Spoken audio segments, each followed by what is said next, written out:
Basically, the vagabonds are now in Vrains. They're a bunch of cheating AIs as well.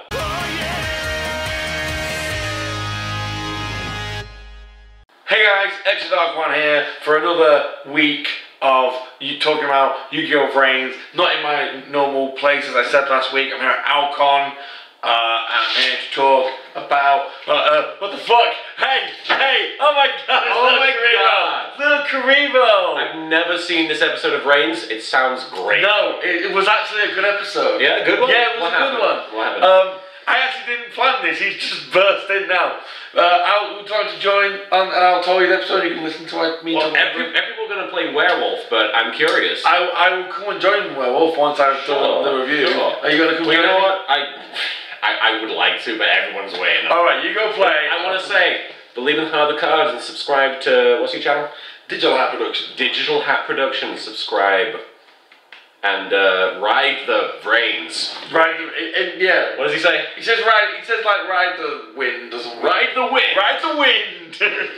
So let's hop onto the Vrain train and talk about turn 16. Infiltrate Soul's Technology Fortress. I think it's called Soul's Cyber Fortress. Anyway, Infiltrate Soul's Cyber Fortress. So the episode starts off, Yusuke and his mate are fucking typing away, checking out their shit, blasting away like that, and, he's like, fucking hell, fucking Ghost Girl had this, she's fucking clever, she is one clever bitch, that girl is fucking clever, so he's like, right, well, I'm gonna work on this, you got a fucking school, stay in school, kids, you got a fucking school, that was a car, I don't know if you heard that, you got a school, so...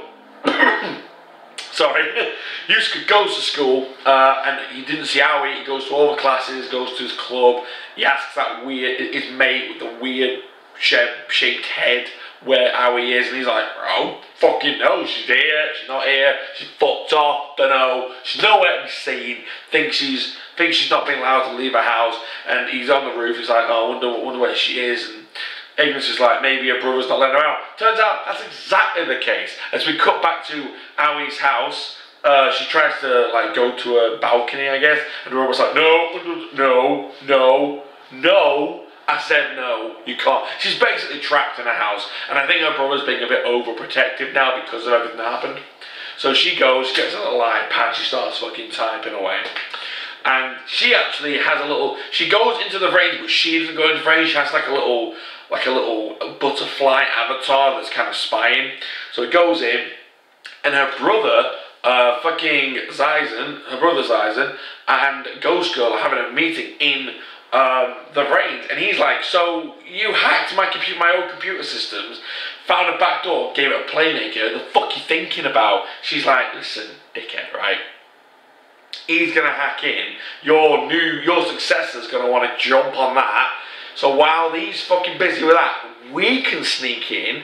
So basically, she was like, we can sneak in, get that information. No, Bob's your Uncle Fanny's your aunt. And he's like, oh, I see, so you lost on purpose. She went, no, didn't lose on purpose. Even though she could have gone, oh, yes, I lost on purpose. She's like, no, I didn't lose on purpose, but, making the best of a bad situation. He's like, right, I'll see you then. He fucks off. Ghost Girl's like, Blue Angel, I fucking know you there, bitch. Do you want to redeem yourself? You want to get your reputation back? We don't understand. That's all we hear of that, apparently. We then cut to back to Soul Technologies, where the fucking weird faced crowd, the new director, his team is basically redesigning some new AIs, and they're dueling. They've got two new AIs, Prototype 1, Prototype 2, and they're dueling each other because he's kind of testing. He's like, right, I've made the two best prototype AIs ever, and I can't wait to get them tested. It's gonna be awesome. Cut back to Yusuke and everyone, they're all getting ready, they're getting ready for the big infiltration mission, and fucking Ignis is like, they get it all sorted, and Yusuke sort of hesitates. Ignis is like, oh, what, you're pussying out now? You're pussying out, and he does his three things. He's like, one, we don't know if Ghost Girl's give us is legit. Can't trust her. Her name's Ghost Girl. What can we trust there, really? So that. Two, we don't know why she gave us this information. Ignis is like, because she's being a dual dickhead. And he's like, yeah, well, three, Ghost Girl doesn't do fuck all unless it benefits her, which is very true. That's what I like about Ghost Girl. She's been way more explained and she's been very more calculated and, you know, all that. But he's like, oh, I see, so he's being a pussy. He's like, I didn't say I was pussy out. I didn't say I was going to pussy out. I didn't say I wasn't going. I am going, dickhead. And, you know, it's just like, better safe than sorry. You know what I mean? So he goes into the Vrains, that's what all this shit is. Goes in, gets this little, like, thing. Kind of like what scuba divers use sometimes. And it kind of drags him along. And he has this, like, long, light beam of, like, light string out of him. Apparently that, like, scrambles his signal. So he's got to weave through this, like, huge data system. And then he starts having these, like these diamond things come at him, and if any of them touch him, they'll detect him and he's fucked. Then these purple ones appear, and apparently if any of those touch him, he gets deleted entirely, which is no good. So he's then off doing that. He's trying to weave, and it's quite suspenseful. It's very sort of reminiscent of, like, you ever watch like old submarine, you know, movies with submarines or like old Star Trek episodes where it's that kind of suspense, like him like weaving through and trying to get through, and he kept faking us out, like, oh, and then he used these sphere. He was like, there was times when he was like he was gonna get hit, so he had a decoy and he was firing Xthedarkone. So we now know what his. Well, we probably knew what his Kuriboh was going to be because they obviously released the cards and show us beforehand. But now me as a viewer knows that's his Kuriboh. He has Xthedarkone, which is quite interesting. But apparently there is a link. There is like going to be a link Kuriboh coming out, so that's interesting. Eventually, as he goes into the data storm, which appeared when Ghost Girl tried infiltrating, the data storm appeared then. Playmaker goes inside, but then behind him, and I don't know how he got so far without this happening already, but one of the purple things cuts through his ribbon thing and cuts him off, which means he gets detected instantly by the computers. So the head guy, he's freaking out, going, shit, send them both. So they charge in. They're now attacking him, they're chasing him. Yusuke jumps onto his D-board and he's off. He's like, right, I've got to separate them, got to split up. So he's like, I can't do them together because that's not the rules. They just keep going at him, trying to just attack him. They don't give a shit about one-on-one. So they go after him. He splits them up, and then that all starts. Then the one prototype A catches up, and then it's like, right, Playmaker's like, I've singled you out now. Now it's a one-on-one duel. We can start dueling, and the duel begins. When the duel starts, we then see Ghost Girl and Zyzen on their own little things, and goes, right, now they're doing that. We can now go. So they're now on their infiltration mission, and they go in. As the duel starts, Prototype A starts laying out these new cards, and they're like squid or octopus themed, and he keeps knocking those out. But these, you know what? Fuck these cards. Basically, he summons them and he starts hand destruction.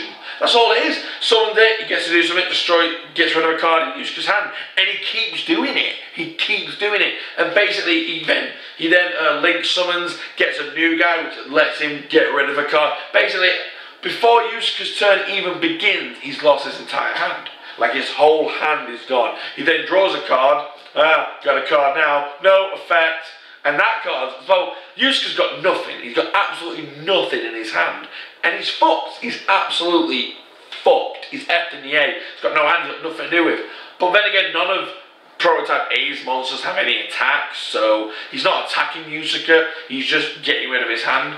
Out of nowhere, Prototype fucking B appears, starts knocking Playmaker, and then the director's kind of like, right, keep going, aim for his dual disc, aim, you know, like fucking Karate Kid, aim for his weak spot, go for that dual disc. He keeps trying to hit the dual disc, he keeps trying to take Ignis away from Playmaker, and we're like, they're just cheating, they're just fucking cheating. And then, boom, out of fucking nowhere, Blue Angel appears. Now don't know where she's fucking from. She's obviously part of this plan to keep the Prototypes distracted while Ghost Girl goes and does the thing. But she then appears, she's like, right, I'm here, I'm fucking gonna kick some ass. The Prototype's like, right, we're gonna fuck you up. And Blue Angel's basically like, gets it down to me, I'll take you all on. And then the episode ends.